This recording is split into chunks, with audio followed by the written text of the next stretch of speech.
دنیا بھر سے لاکھوں دیکھنے اور سننے والوں کو شہید ارشد شریف کا سلام۔ ناظرین کرام، ارشد شریف قتل کیس میں ایک بوڑھی ماں جی نے اس پوری قوم کا جو فخر ہیں، انہوں نے جناب اس وقت طاقتور حلقوں کی نیندیں حرام کر کے رکھتی ہیں۔ اس وقت سب کو اپنی اپنی پڑ چکی ہے۔ تو میرا تو مشورہ یہ ہے کہ جناب بوڑھی ماں جی کو بھی راستے سے ہٹا دیں، جیسے آپ نے ارشد شریف کو قتل کیا، آپ اس کو بھی ہٹا دیں، کیونکہ آپ کو یہ لگتا تھا، آپ جو ہے وہ اپنے اوپر تنقید برداشت نہیں کر سکتے تھے، آپ نے عمران خان کو بھی ہٹانے کی کوشش کی، آپ نے ارشد شریف کو ہٹا دیا، تو ہٹائیں بوڑھی ماں جی کو، جس نے 8 فوجی افسران اور جنرل باجوہ کے اوپر FIR درج کرنے کی ہدایت دی ہے اور کہا ہے کہ یہ میرے بچے کے قاتل ہیں۔ ناظرین کرام، اب جو 8 فوجی افسران جس میں جنرل باجوہ، میجر فیصل اور DG ISI کو بھی نامزد کیا گیا ہے، تو جناب ایمان اب جو ان کے اوپر انہوں نے کہا کہ یہ لوگ ہیں جنہوں نے میرے بچے کو قتل کیا ہے، تو لہٰذا سپریم کورٹ سے یہ جو درخواست کی گئی کہ ان لوگوں کے اوپر FIR درج ہونی چاہیے۔ تو اس کے بعد شہید ارشد شریف جو ہیں ان کے خلاف گھٹیا پراپاگینڈا، گھٹیا مہم شروع کر دی گئی ہے اور ایسے لوگوں کو جو ہے وہ میدان میں اتارا گیا ہے جو کہ ان کی کردار کشی جو ہے انہوں نے شروع کر دی ہے۔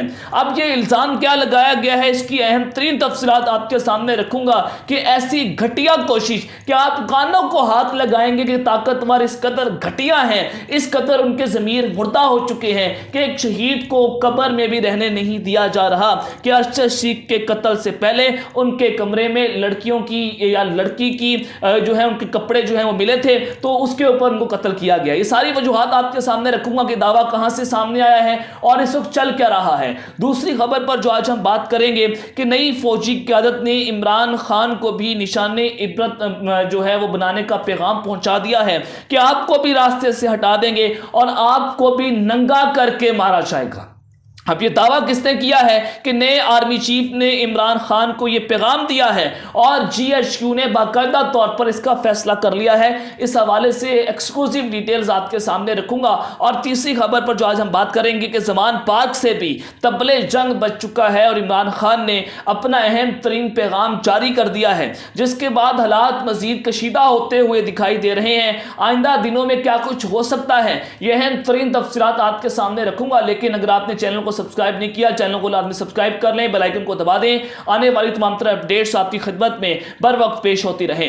ناظرین کرام، یہ سب سے پہلی خبر آپ سکرین کے اوپر بھی دیکھ سکتے ہیں۔ عالمی مارکیٹ میں طویل عرصے کے بعد خام تیل کی قیمت $80 سے بھی نیچے آ چکی ہے اور تیل کی قیمتیں 10 ماہ کی کم ترین سطح پر آ چکی ہیں، جبکہ پاکستان میں پیٹرول کی قیمتیں آئے روز بڑھائی جاتی ہیں۔ جب نیچے کرنے کا وقت آتا ہے تو جناب یہ اعلان کر دیتے ہیں کہ ہم جو ہے وہ تیل کی قیمتیں بڑھا نہیں رہے بلکہ اس کو برقرار رکھ رہے ہیں۔ ناظرین کرام، یہ دوسری خبر ہے، یہ بھی آپ کے سامنے رکھتا ہوں کہ سلمان شہباز جو کہ شہباز شریف کا بیٹا ہے، اس کی وطن واپسی کے لیے جو ہے وہ گرفتاری سے روکنے کے لیے درخواست سماعت کے لیے مقرر ہو چکی ہے۔ وزیر اعظم کے صاحبزادے کی درخواست پر کل صبح 9 بجے اسلام آباد ہائی کورٹ کے چیف جسٹس عامر فاروق اور جسٹس سردار اعجاز جو ہیں وہ اہم سماعت بھی کریں گے۔ اب یہاں پر ناظرین کرام جو درخواست دائر کی گئی ہے کہ 2 ہفتے کی حفاظتی ضمانت دی جائے۔ بزنس مین ہے، منی لانڈرنگ کا جھوٹا مقدمہ ان پر درج کیا گیا، کبھی پبلک آفس ہولڈر نہیں رہا، منی لانڈرنگ کے الزامات جھوٹے اور بے بنیاد ہیں، بزنس مین ہونے کے ناطے تمام شیئرز SECP میں رجسٹرڈ ہیں۔ جیسے حقدار کے ساتھ ہوا تو بالکل وہی NRO2 جو ہے وہ سلمان شہباز کو دیا جا رہا ہے، پھر اس کے بعد مریم نواز پاکستان آئیں گی اور پھر نواز شریف اس طرح سے وطن واپس آئیں گے۔ اب یہ تیسری خبر ہے کہ جمعے کے روز پاکستان تحریک انصاف نے چاروں حکومتیں وفاقی حکومت کے فیصلوں کے خلاف احتجاج کریں گی۔ مہنگائی کی شرح 45% تک پہنچ چکی ہے۔ انہوں نے کہا کہ مفتاح اسماعیل معاشی تباہی کی ذمہ داری اسحاق ڈار پر ڈالتے ہیں۔ آج ملک کی تاریخ کی سب سے زیادہ مہنگائی ہے۔ سب سے پہلے بات کرتے ہیں کہ جو نئی فوجی قیادت نے عمران خان کو نشان عبرت اور ننگا کرنے کا پیغام پہنچایا گیا ہے کہ خان صاحب آپ کو بھی ننگا کریں گے، اور اس وقت نئی فوجی قیادت ہے جناب جنرل عاصم منیر جو کہ نئے آرمی چیف ہیں۔ پچھلے 8 ماہ میں پاکستان تحریک انصاف اور عمران خان کے ساتھ کیا کچھ نہیں ہوا۔ عمران خان پر قاتلانہ حملہ ہوا، عمران خان نے اس کے اوپر FIR درج کروانے کی کوشش کی، لیکن اس FIR میں میجر جنرل فیصل رشید کا نام تھا تو اس کے اوپر FIR درج نہیں ہو پائی۔ اب FIR درج کیوں نہیں ہو پائی، ذرا آپ کے سامنے ایک اور خبر رکھ دیتا ہوں کہ عمران خان پر حملے کی FIR سے متعلق چودھری شجاعت حسین کا اہم انکشاف۔ میں نے وزیر اعلیٰ پنجاب پرویز الہی کو مشورہ دیا تھا کہ عمران خان حملہ کیس کی FIR فوجی افسر کے خلاف درج نہ کریں۔ اب جنرل عاصم منیر نے آتے ہی ایک اعلان کیا تھا اور انہوں نے اپنے ادارے کے اندر یہ ہدایات جاری کر دی تھی کہ DG جو ISPR ہے اور ISI کا جو میڈیا ونگ ہے وہ عمران خان